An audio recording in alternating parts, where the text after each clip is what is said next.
I've spent a lot of time in developing countries, and they're already seeing impacts. Sorry about this, I should just make a PDF of it because it goes on and on and on. When this issue first started, it was of course started by the climatologists, and they were looking at changes in global average mean surface temperature. It's still what you see the most commonly reported kind of change.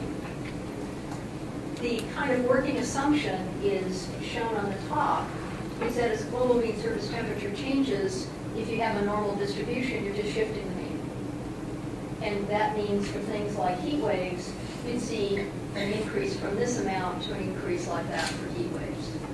But what has been really come to the fore in the last couple of years is we're not just seeing a shift in the mean, we're seeing a shift in the shape of the distribution.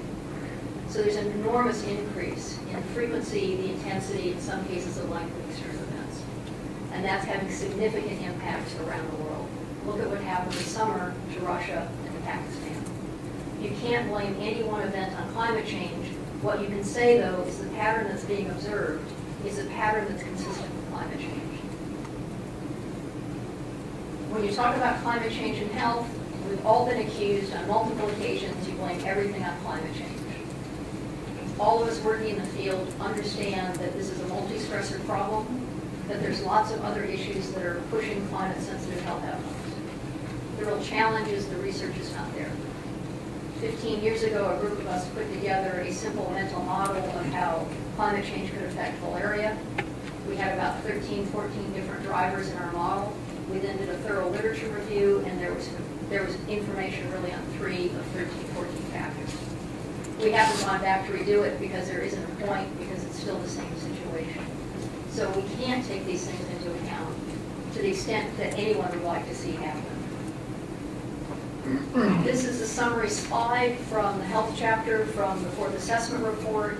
It was our assessment of what are the most important issues around climate change and health, how big will they be in the future. It's important to understand these arrows are qualitative, they're not quantitative, they're relative to each other. And so you can see the biggest ones are malnutrition, these are extreme events, diarrheal disease. One thing that's important to understand, these are in confidence bands. We've got a particular way we go about describing the confidence in our findings. And the confidence bands are set up to look at the peer-reviewed literature. You have experts writing the chapter, but it's about what's in the literature.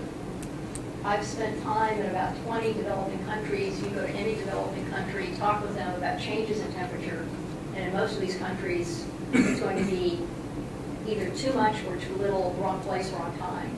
And they'll all tell you diarrheal diseases will go up. That's not published.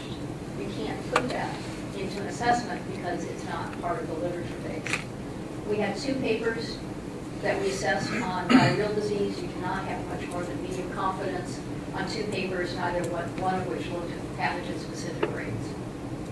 There's a dearth in the literature on issues that people on the ground understand incredibly well. I'm running out of time, but I'm close to the end. The World Health Organization did a large project looking at the global burden of disease, looked at 26 different risk factors. One of them was health. This is their summary, estimating right now in the world about 150,000 deaths every year due to climate change. Based on models, nobody will ever die with a death certificate saying that they died due to climate change. So you do have to do models, real limitations in the models that were used, limitation in the number of models that were available. Very few health outcomes could be covered. But it does look like people are already being affected from climate change. As I said, the major issues were extreme events, diarrheal disease, malnutrition, also malaria. I really like this. So this is the rate per thousand. This is years lost, DALYs. These are latitude bands around the world. I use this slide a lot. You are one of the few audiences that will understand that these are all of the non-communicable diseases. Once you survive to the age of 5, it doesn't really matter much which country you live in. The rates of the non-communicable diseases are fairly constant around the world.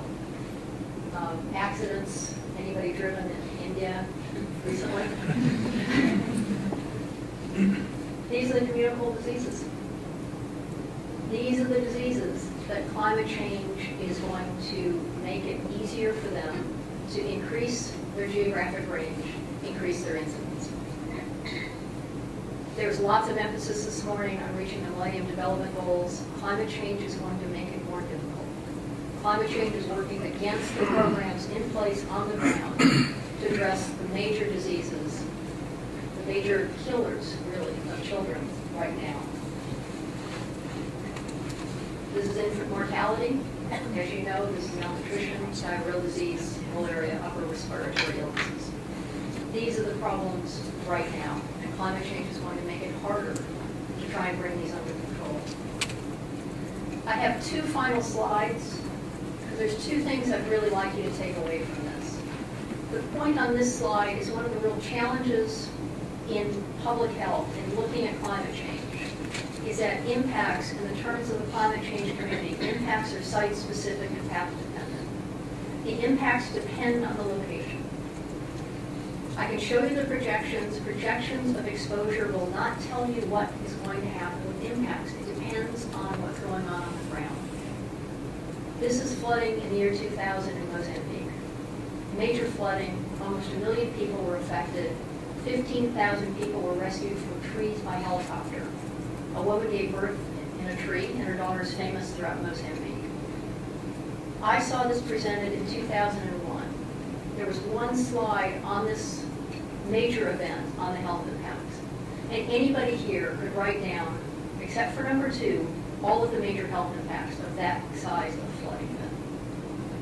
And if I had time, I would ask you to suggest what you might think number 2 was. Number 2 was landmines. It was right after the Civil War. There's 1 million unexploded landmines in Mozambique. And you can't see landmines in floodwaters that look like that. It was mostly children that found them. You can't intervene effectively if you don't understand what's going on. Climate change is a multi-stressor problem. It's not like looking at lead. It's not like looking at tobacco. You have to understand the dynamics on the ground in order to be effective.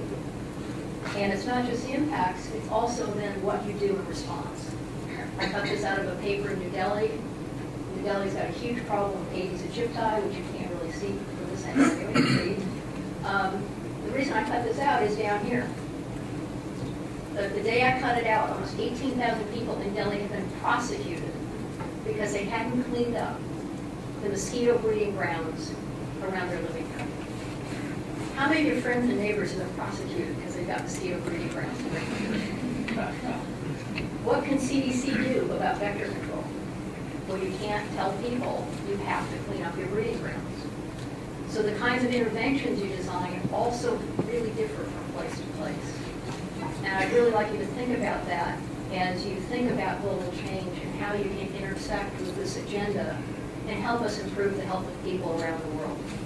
So with that, I will say thank you. And I didn't talk about mitigation, but we can talk about that later if people want.